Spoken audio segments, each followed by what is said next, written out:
Gue pengen curhat soal pengalaman profesional gue sebagai seorang DevOps Engineer selama lebih dari 6 tahun.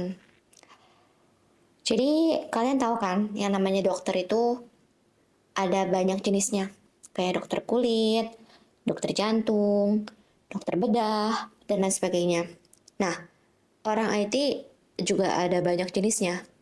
Kayak network engineer, orang yang ngurusin jaringan komputer, terus database engineer, orang yang ngurusin database, terus programmer, tukang coding, dan DevOps Engineer, orang-orang kayak gua. Karena video ini bakal ngebahas dunia IT, gua pengen berusaha sebisa mungkin untuk meminimalisir jargon-jargon IT, supaya orang-orang non-IT bisa paham video ini. Oke, jadi gue pengen mulai dari penjelasan mengenai DevOps itu apa. Gue pengen pakai contoh sebuah perusahaan yang pengen bikin website e-commerce. Nah, untuk bikin website kan kalian butuh ngoding websitenya dulu tuh. Pas ngoding, itu adalah tahap development atau dev. Setelah kelar ngoding, ada yang namanya proses deployment. Deployment itu apa? Basically, pas programmer ngoding, codingannya kan ada di laptop atau komputer personal mereka masing-masing. Kalau misalnya mereka kerja untuk sebuah company, nggak mungkin dong codingan atau website itu di-host di laptop personal mereka. Maka dari itu, codingan mereka butuh ditempatin di server atau mesin lain yang bukan komputer atau laptop mereka. Setelah itu, supaya websitenya bisa diakses oleh banyak orang, website itu butuh yang namanya public domain name. Contohnya apa? www.google.com atau www.facebook.com. Bagian deployment sampai konfigurasi public domain name ini adalah tahap atau bagiannya ops atau operational. Sebenarnya tahap ops dan operational nggak cuma deployment dan konfigurasi domain name doang.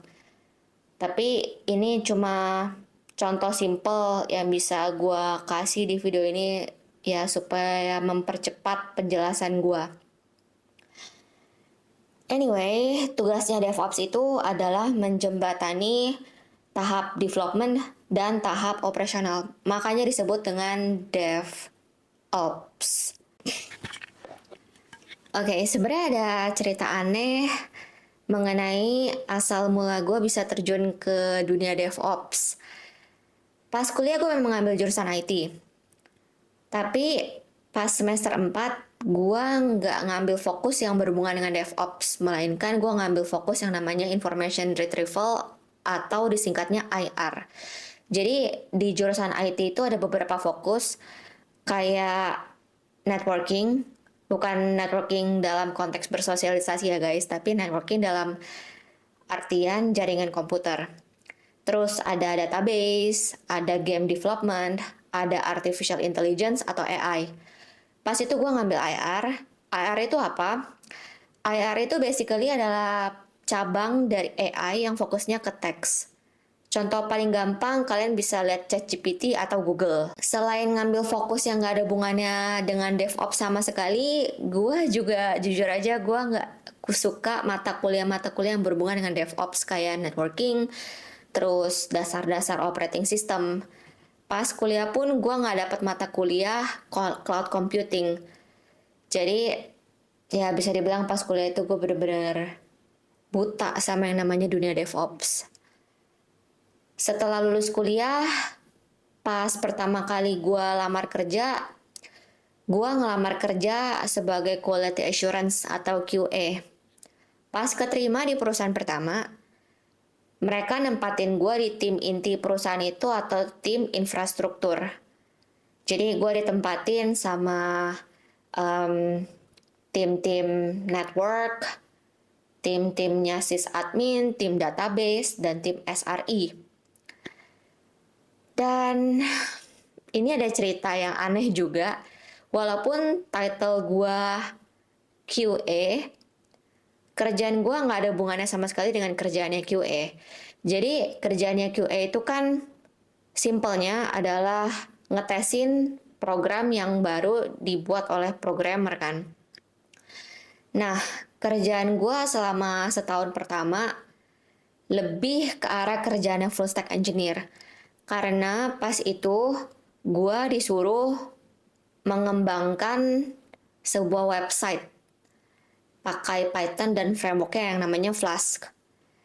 Gue ngelakuin kerjaan full stack engineer itu selama setahun lebih sedikit, sampai atasan gue tiba-tiba approach gue dan ngomong, "Hey sih, mau coba jadi DevOps gak? Kan lo kan bisa belajar lebih banyak kan dengan jadi DevOps." Karena pas itu gue baru punya pengalaman setahun dan gue butuh ilmu lebih, gue otomatis mengiyakan tawaran atasan gue. Sebenarnya buat gue jadi DevOps itu nggak gampang. Kan gue tadi baru cerita kan, gue baru curhat kalau misalnya pas kuliah gue ngambil fokus yang namanya information retrieval, which is itu nggak ada hubungannya sama sekali dengan DevOps. Terus pas mulai kerja selama setahun lebih juga gue kerjaannya nggak ada hubungannya lagi dengan DevOps. Karena itu selama setahun 2 tahun pertama gue jadi DevOps, gue tuh harus belajar lebih keras dan basically put more effort than other people. Sampai-sampai gue tuh suka yang namanya jam 1 pagi, 2 pagi, bahkan jam 3 pagi sampai 4 pagi tuh gue masih buka laptop demi belajar dan ngelarin kerjaan. Ya intinya bisa dibilang selama setahun 2 tahun gue jadi DevOps itu gue bener-bener noob. Noob as fuck. Dan karena itu gue punya imposter syndrome yang cukup besar sih. Gue nggak tahu di divisi-divisi lain kayak apa, tapi di divisi IT kadang tuh ada beberapa engineer yang sok kepinteran ya menurut gue. Gue bakal kasih contoh kejadian nyata, ini pengalaman gue sendiri. Jadi dulu pas gue masih jadi noob DevOps, gue tuh pernah nanya ke senior SRE yang ada di perusahaan pertama gue. Jadi pas itu gue ngalamin kesulitan di pekerjaan gue, terus gue nanya sama senior ini gimana sih, kenapa ini nggak jalan? Bisa bantu gue nggak gitu? Dan si senior ini bukan yang ngebantuin gue, dia malah nanya balik ke gue, "Kok lu gini aja nggak ngerti? Masa lu gini aja nggak bisa?" Dan gue pas itu yang posisinya masih seorang noob, seorang junior ya, digituin sama senior gue, bukannya semangat, malah jadinya down. Dan itu juga ada kontribusi ke imposter syndrome gue. Ya walaupun sebenarnya gue nggak menyalahkan senior gue ini 100% sih. Karena imposter syndrome itu balik lagi kan, timbul dari dalam diri gue sendiri, bukan disebabkan oleh orang lain. But anyway, tindakan senior gue itu nggak ngebantu sih. Dan itu salah satu keluh kesah gue pas gue awal-awal jadi DevOps. Walaupun jadi DevOps awal-awal itu susah banget buat gue nggak nyesel jadi DevOps. Kenapa? Karena gajinya lumayan. Gue dalam setahun bisa jalan-jalan ke luar negeri 8 kali. Selain itu jadi DevOps juga banyak ilmunya. Bisa dibilang DevOps itu kayak jack of all trades, but master of none. Kenapa? Kalau misalnya di perusahaan-perusahaan yang skalanya besar, mungkin mereka tuh ada database engineer sendiri, ada network engineer sendiri, ada cyber security sendiri.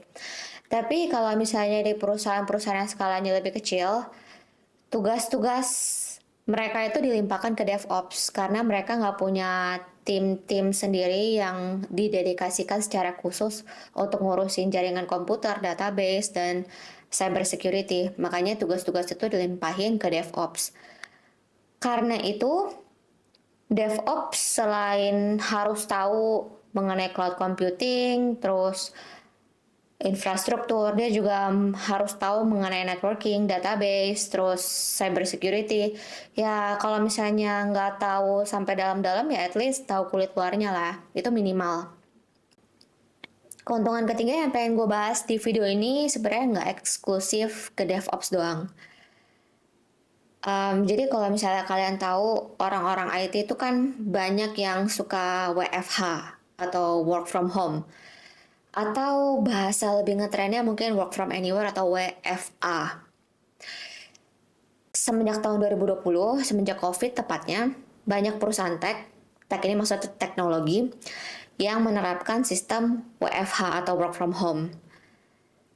Nah, sistem WFH ini masih diterapin sama banyak perusahaan sampai sekarang.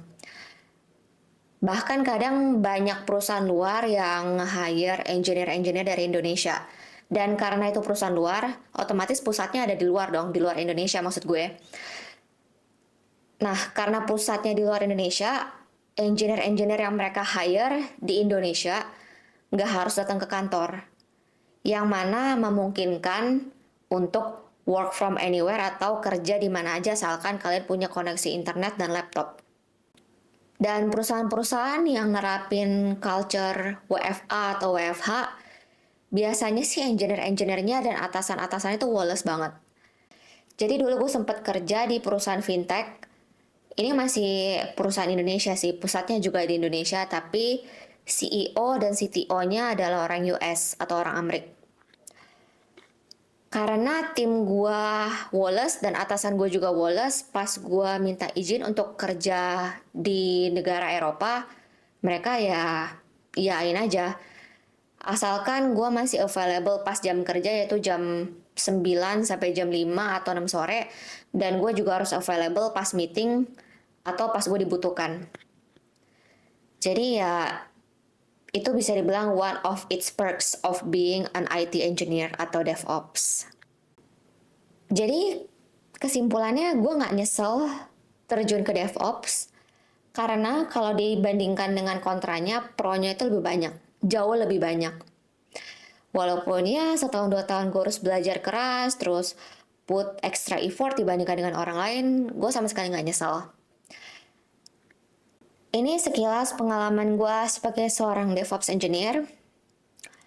Kalau misalnya kalian DevOps juga, terus kalian mau nge-share pengalaman kalian yang mungkin berbeda dari pengalaman gue, silakan komentar di video ini. Atau mungkin kalian punya pertanyaan-pertanyaan soal DevOps atau infrastructure engineering, system engineering, kalian juga boleh komentar di video ini. Dan mungkin gue bakal buat video terpisah di lain waktu mengenai pertanyaan kalian.